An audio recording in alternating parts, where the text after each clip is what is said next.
Dear Diary, jackpot.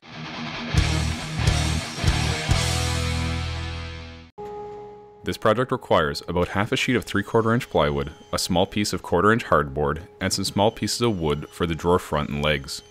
Since this project ends up being painted, if you wanted to use MDF or any other material, that would work as well. A full cut list can be downloaded for free on my website, diybuilds.ca, as well as plans for any of my other projects. Over at my homemade pocket hole machine, I make several pocket holes along the bottom of the tabletop piece in preparation for assembly later. This project is great for using up small and medium-sized pieces of scrap plywood you have lying around. I clamp together the 3 divider pieces and mark out a 1-inch radius on the top front corner and bring the clamp pieces over to the bandsaw to rough out the shape. The shape is then refined back to the line with the 1-inch strip sander. Pocket holes are added to the inside edge of the inside divider only. I then cut to size some 1/4 inch hardboard to be used as the drawer bottom.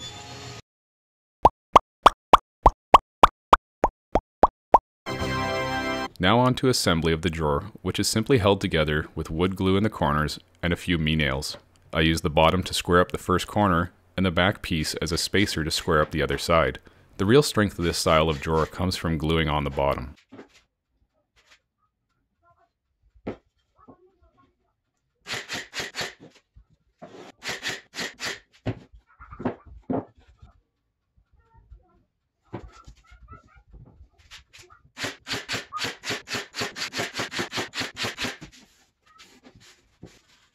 The table assembly begins at my triple screw gear vise, where I have the back piece clamp sticking up 3/4 inch above the tabletop. I lay a bead of glue along the edge and slap the bottom piece on top with a 3/4 inch spacer in the back to keep the edge square. A few me-nails keeps the pieces in place while I drill pilot holes for 2-inch screws to give massive strength to the joint. I take the piece out of my vise and turn it upside down, resting it on 2 of the divider pieces. I then apply glue along the bottom and back edges and tack it in place with more me-nails. I then come back with more 2-inch screws after drilling pilot holes and countersinking the holes.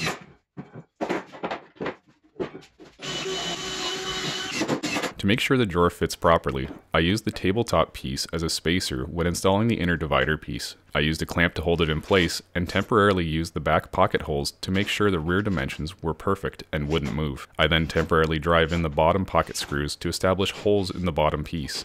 This is so I can take the divider off and apply glue along both edges.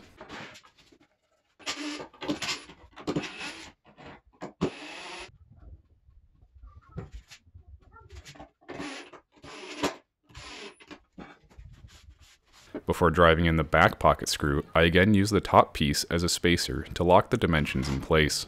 To mount the tabletop, I flip the table upside down and place spacers along the edges to offset the top from the edge. I then add glue to the 3 edges of the top piece and drop it onto the spacer blocks. The back pocket screws are driven in first with the aid of a super long flex bit. I then clamp the sides so they don't move while driving in the remaining pocket screws. I can then flip over the tabletop and give the drawer a test fit. Next is installing the small rear divider with some pocket screws on the inside edge. Everything gets wood glue, and the square is used to align before driving in the 2 screws. Last for the tabletop is attaching the remaining side piece. Again, this is done with wood glue, me-nails, and 2-inch screws in countersunk holes.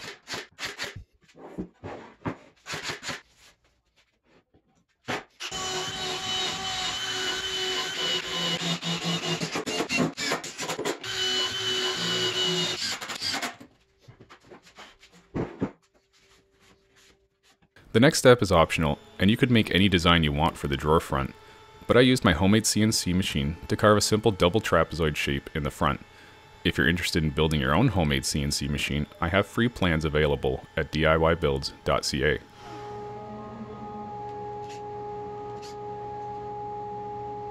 After the carving is complete, I use the table saw and miter saw to trim off the extra hold down material and bring it down to final dimensions.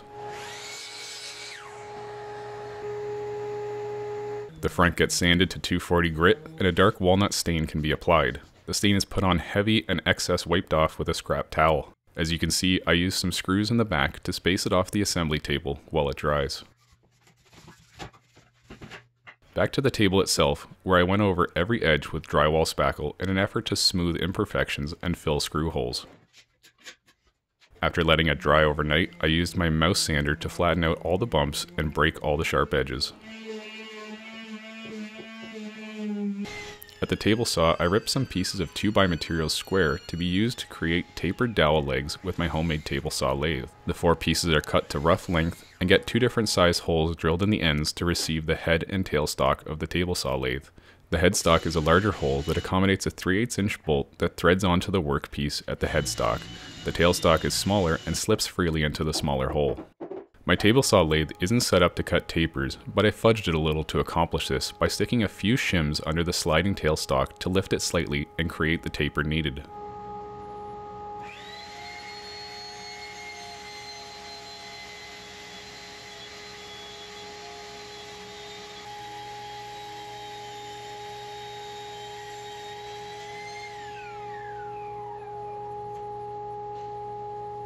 The legs are sanded using the table saw lathe itself, and the pieces can be brought over to the miter saw to cut an 8-degree angle on both ends.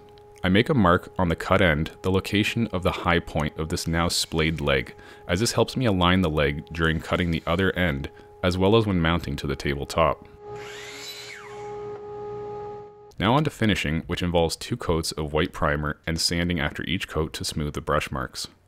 The legs receive the same dark walnut stain as the drawer front, again applied heavily and the excess wiped off immediately. After drying for a few days, I can give the legs and drawer front 2 coats of polyurethane, sanding with 600 grit between coats. I chose to use spray paint for the finish on the tabletop and drawer. I applied 3 coats, waiting about 15 minutes between each coat.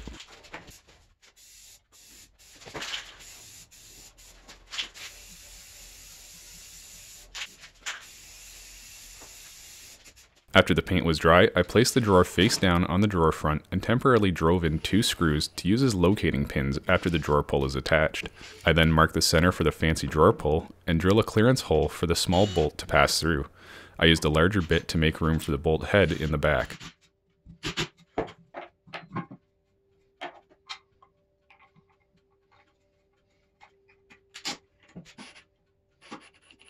Using the existing 2 holes, I drive in the top 2 screws and then add 2 more to the bottom to secure the drawer front. To mount the legs, I made up 4 small metal brackets with 3 holes in the center to attach the leg and 4 on the outside to mount to the table. I used my linear actuator vise to hold the leg on the 8-degree angle, and some pencil marks on the vise helped me find the center. On to mounting the legs. I use the thickness of a ruler to offset the legs in and drill pilot holes for the 3/4 inch screws.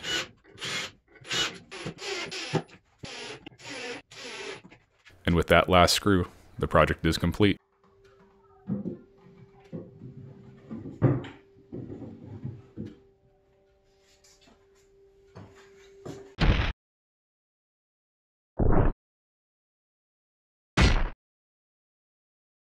Too easy.